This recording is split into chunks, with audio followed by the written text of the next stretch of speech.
신앙 고백하심으로 새벽 예배 드립니다.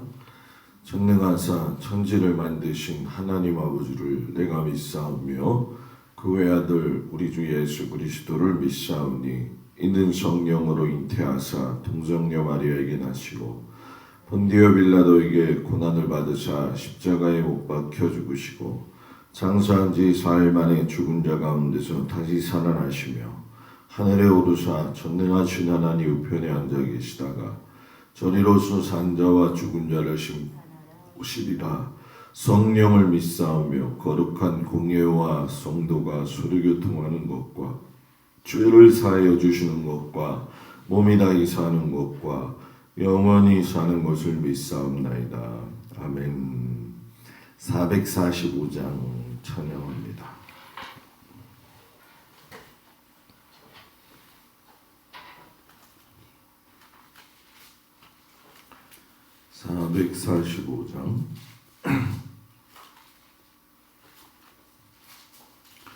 대산을 넘어 험곡에 가도 빛 가운데로 걸어가며 주께서 항상 지키시기로 약속한 말씀 변치 않네.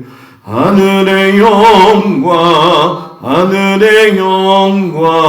나의 맘속에 차고도 넘쳐 할렐루야를 힘차게 불러 영원히 주를 찬양하리.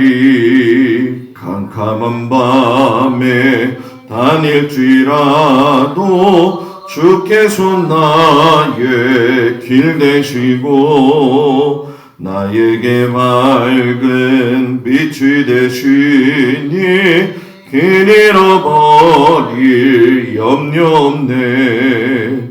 하늘의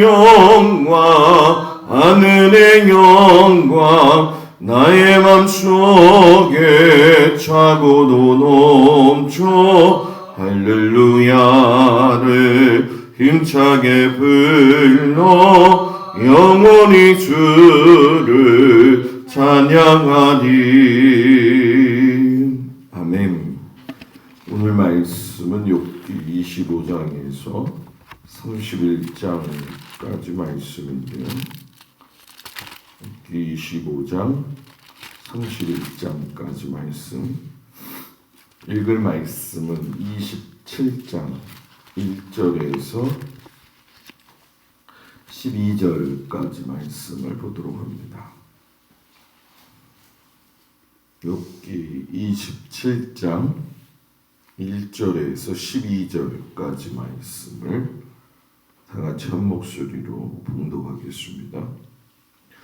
욥이 또 풍자하여 이르되 나의 정당함을 물리치신 하나님, 나의 영혼을 괴롭게 하신 적는 자의 사심을 두고 맹세하노니 나의 호흡이 아직 내 속에 완전히 있고 하나님의 숨결이 아직도 내 코에 있느니라. 결코 내 입술이 불의를 말하지 아니하며 내 혀가 거짓을 말하지 아니하리라. 나는 결코 너희를 옳다하지 아니하겠고 내가 죽기 전에는 나의 온전함을 버리지 아니할 것이라. 내가 내 공의를 굳게 잡고 놓지 아니하리니 내 마음이 나의 생애를 비웃지 아니하리라. 나의 원수는 악인같이 되고 일어나 나를 치는 자는 불의한 자같이 되기를 원하노라. 불경건한 자가 이익을 얻었으나 하나님이 그의 영혼을 거두실 때에는 무슨 희망이 있으랴. 환난이 그에게 닥칠 때에 하나님이 어찌 그의 부르짖음을 들으시랴. 그가 어찌 전능자를 기뻐하겠느냐. 항상 하나님께 부르짖겠느냐. 하나님의 솜씨를 내가 너희에게 가르칠 것이요 전능자에게 있는 것을 내가 숨기지 아니하리라.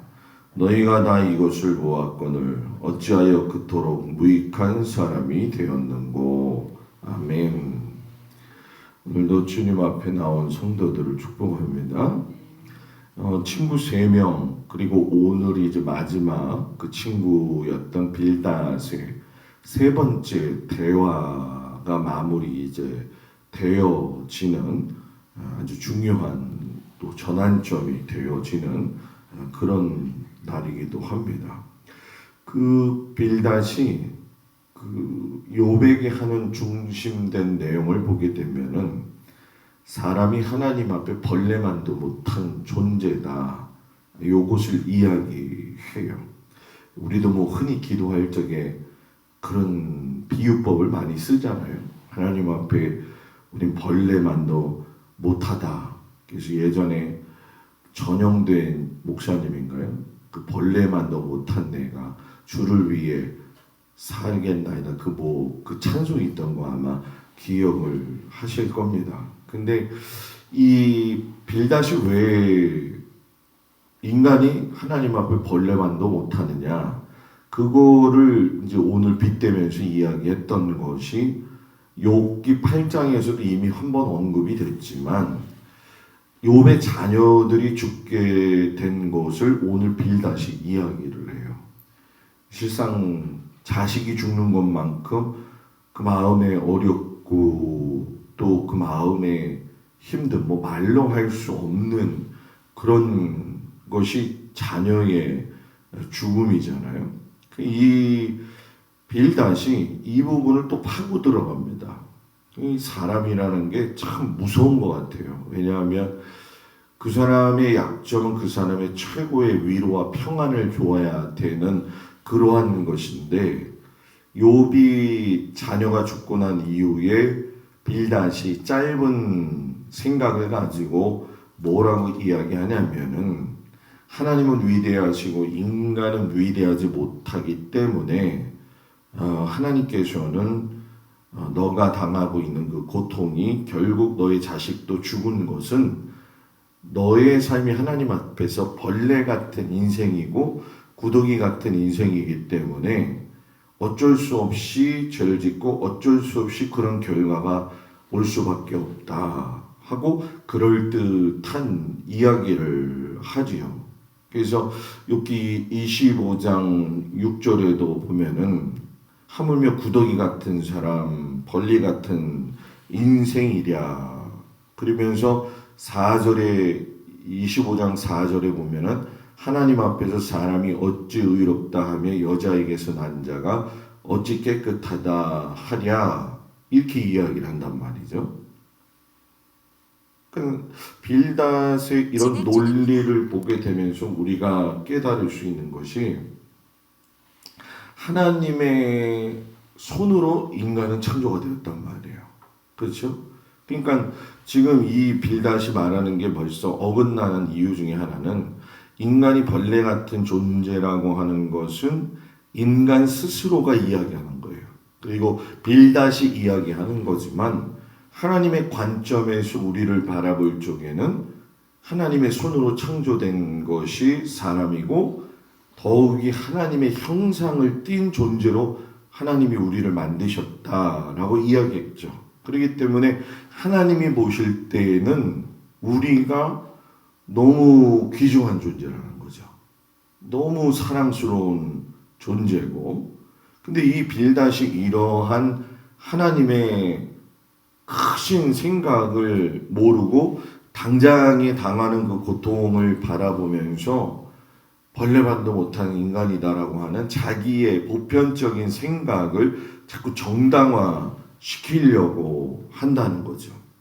사람이 고통을 당하면 하나님 앞에 의롭지 않기 때문에 그런 고통을 당하는 것이다 라고 이야기를 하는데, 이 말은 사람이 그럼 하나님 앞에 의롭다 살 수 있는 사람이 누가 있겠냐는 거죠. 반대로 물으면은 여러분들 중에도 그렇게 자신 있을 수 있는 사람 없잖아요. 그죠? 저도 마찬가지고, 그죠? 우리가 어떻게 하나님 앞에 가갖고 하나님 나 의로워요 이 얘기할 수 없는 거거든요. 그러니까 이 빌닷이 그 부분을 이야기를 하면서 자꾸 욥에게 이야기를 하니까 욥이 뭐라고 이야기하냐면은 너가 이야기하는 모든 것들은 너무나도 짧은 지식이다 이렇게 얘기를 하죠. 이 맞는 말이잖아요. 그죠? 사람의 아주 지혜스럽고 똑똑한 것이 하나님의 미련한 것보다 더 못하다라고 말씀을 하셨잖아요. 그러니까 이 욥을 향해 던져지는 빌닷의 말이 허공을 떠도는 말처럼 되어 쥐더라는 얘기죠. 그러니까 얄팍하고 단편적인 지식을 가지고 사람의 존재의 의미를 논의하는 이 빌닷의 말을 보면서 욥이 너의 말은 주장 그 자체가 무익하고 잘못된 것이다 라고 하면서 이 어떤 면에서 보면 욥은 하나님에 대한 지식이 더 풍부하구나 하는 것을 또 간접적으로 보이고 있더라는 거죠. 그래서 욥기 26장 14절에 보면 보라 이런 것들은 그의 행사의 단편일 뿐이요 우리가 그에게서 들은 것도 속삭이는 소리일 뿐이니 그의 큰 능력의 우레소리를 능히 헤아리요 이렇게 얘기하잖아요. 그러니까 근데 이 욥의 고백도 실상 욥이 이야기는 하고 있지만 내가 말하는 것도 하나님의 입장에서 보면은 극히 제한적인 것일 뿐이다 라고 고백을 해요. 그러니까 너는 더 그 지식이 짧고 모자라지만 나도 하나님을 안다고 하지만 누가 하나님의 이 기묘하심과 위대하심을 알 수 있겠느냐 모르잖아요. 그죠? 아무리 뛰어난 인간이라고 할지라도 하나님의 그 기묘하게 세상을 움직여 가시는 그 일은 도대체 누구도 이해할 수 없는 것이죠. 그러면서 욥이 막 친구들에 의해서 융단 폭격과 같은 그 이야기와 비난과 정죄를 들으면서 너무 가슴이 아프고 너무 힘들지만 욥이 친구들한테 나는 그래도 하나님 앞에 의로웠어 라고 이야기를 해요. 그러면 27장 4절 6절에 보면은 결코 내 입술이 불의를 말하지 아니하며 내 혀가 거짓을 말하지 아니하리라. 나는 결코 너희를 다 옳다 하지 아니하겠고 내가 죽기 전에는 나의 온전함을 버리지 아니할 것이라.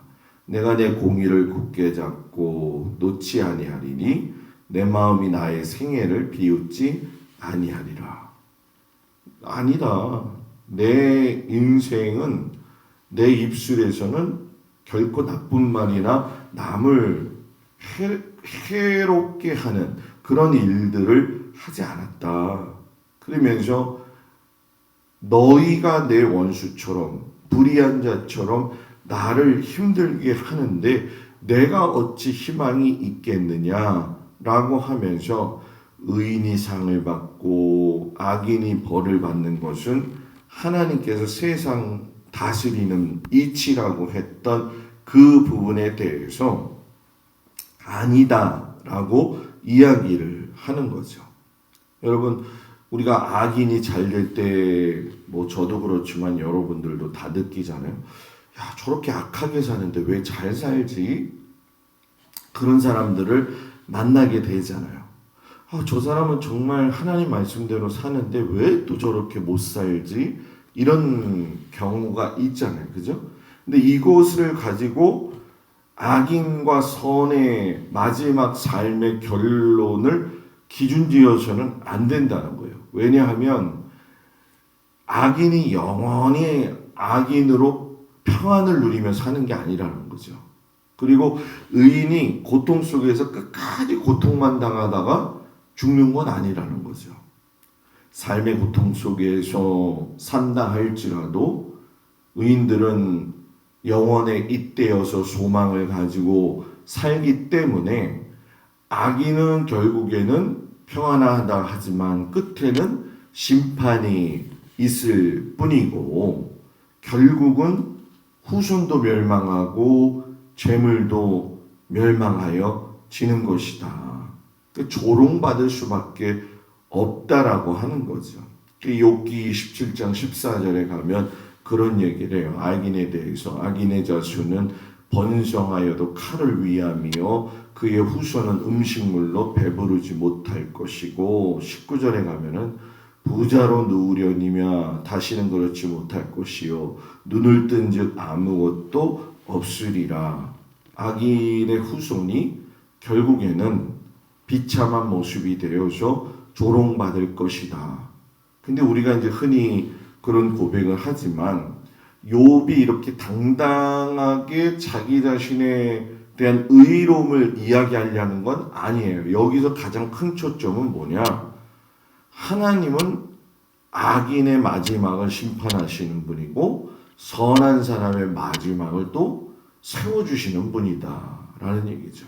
인간의 입장에서 보면은 정죄하기에 딱 좋은 그러한 시시베이비 거리가 되어지지만 욥은 이미 알고 있었다는 거예요. 사람이 볼 때에 악인이 영원하지 아니하며, 그죠?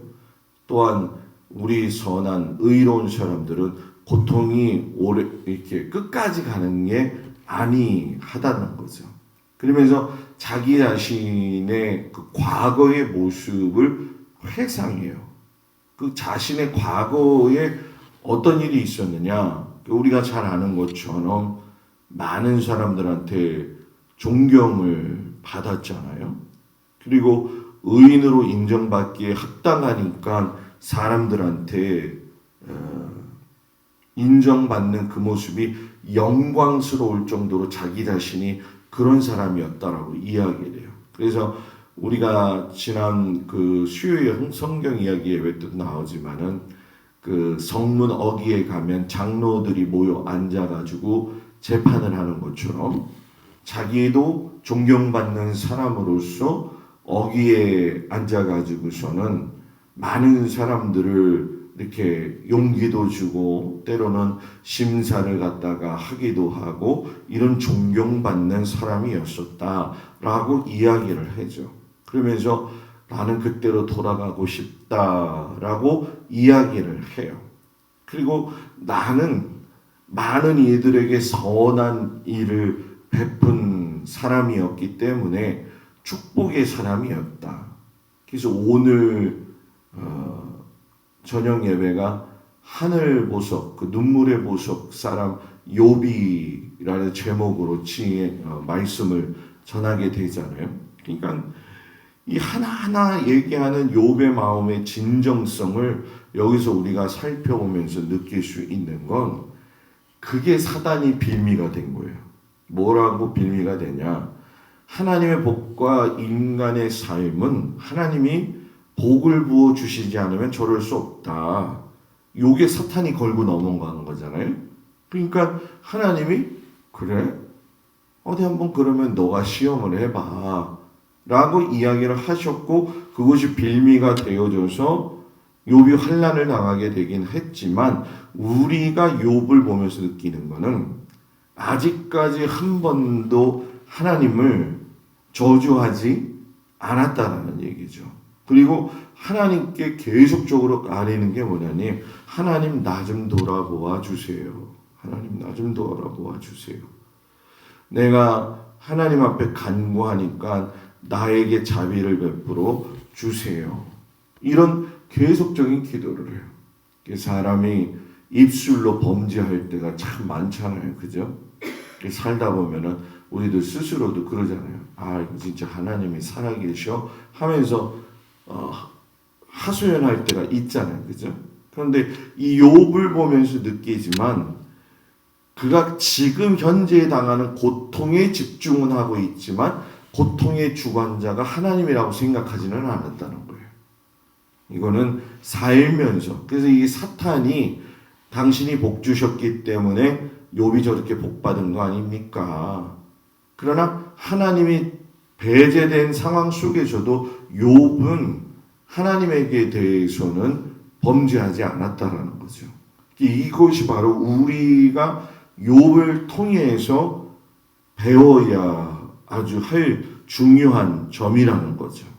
그러니까 이 욥이 이런 말을 하면서 나는 지난날 존경받는 사람이었고 그래도 좋은 사람이었는데 이제 조롱받은 신세가 되었지만은 하나님이 만드신 피조물로서의 내가 어떤 상황에 놓여 있다 할지라도 나는 하나님한테 불평하지 않겠다. 그러니까 왜냐 이렇게 묻는다고 한다면 이 욥은 정확해요.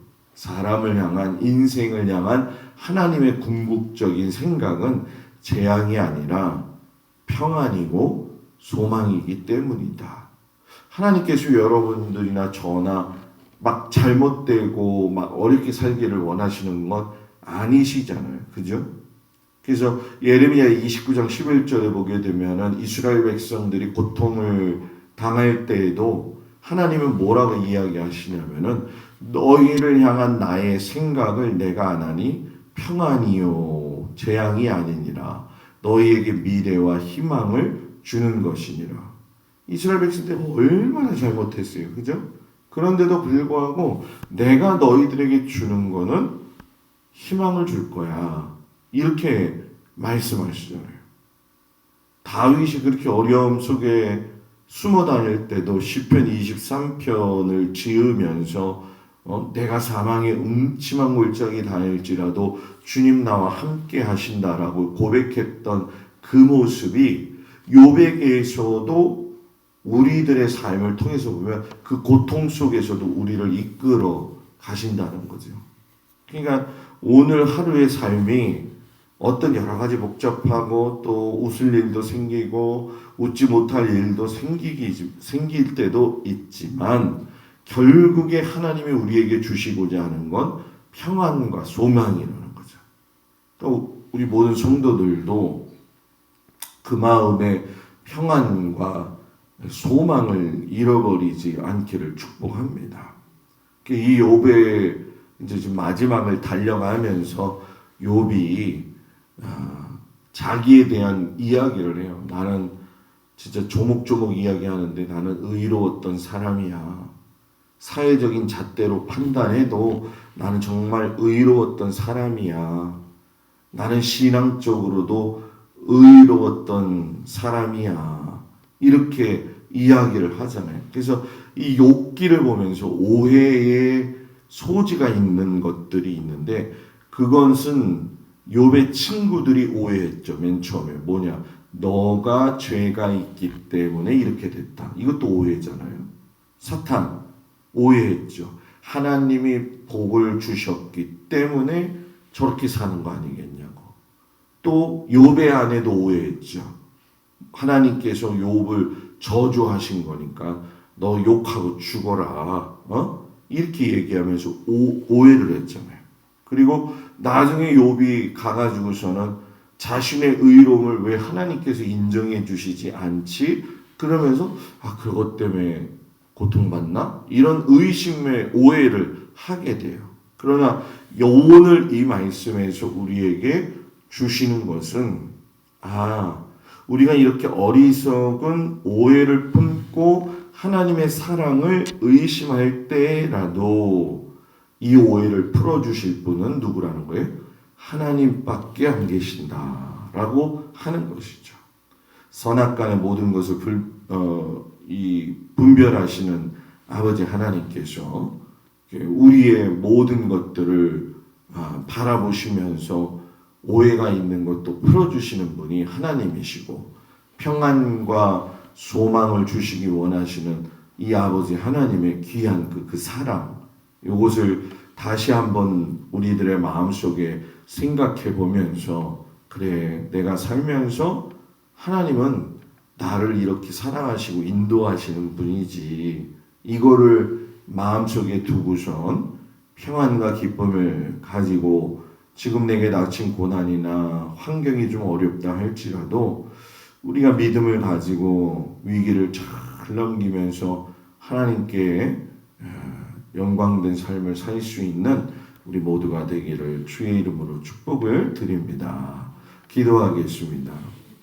하나님, 욥의 친구들은 욥에 보여지는 그 문제만을 가지고 욥을 정죄하고 또 욥을 또 비난도 하고 조롱도 하지만 하나님은 하나님의 손길로 가장 아름답게 지으신 것이 우리임을 분명히 말씀하시면서 우리가 하나님 앞에서 존귀한 자임을 말씀해 주시니 감사합니다. 그 어떤 상황 속에서도 욥이 입술로 범죄하지 아니한 것처럼 우리들도 하나님 앞에서 입술로 범죄하지 아니하고 하나님이 나의 인생과 이 모든 사람의 인생을 주관하고 계시고 또 쌓여있는 오해가 있다 할지라도 풀어가시는 분이 하나님이시구나 하는 것을 마음속에 깊이 새겨놓으면서 위로와 평안을 갖고 살아갈 수 있는 우리 귀한 모든 성도들이 되도록 인도하여 주옵소서. 하나님이 오늘 하루의 삶도 성도들의 삶의 각자에 있는 그 자리에서 동행하시고 또 일터를 주님 지켜주시고 마음을 지켜주시고 육체를 지켜주시고 자녀들을 또한 지켜주시옵소서. 오늘 주님께 모든 거 올려드리며 예수님의 이름으로 기도드렸습니다. 아멘. 하늘에 계신 우리 아버지여 이름이 거룩히 여김을 받으시오며 나라의 마옵시며 뜻이 하늘에서 이루어진 것 같이 땅에서도 이루어지이다. 오늘날 우리에게 일용할 양식을 주시고 우리가 우리에게 죄진 자를 사해 준 것 같이 우리의 죄를 사하여 주시고 우리를 시험에 들지 말게 하옵시며 다만 악에서 구하옵소서. 나라와 권세와 영광이 아버지께 영원히 있사옵나이다. 아멘.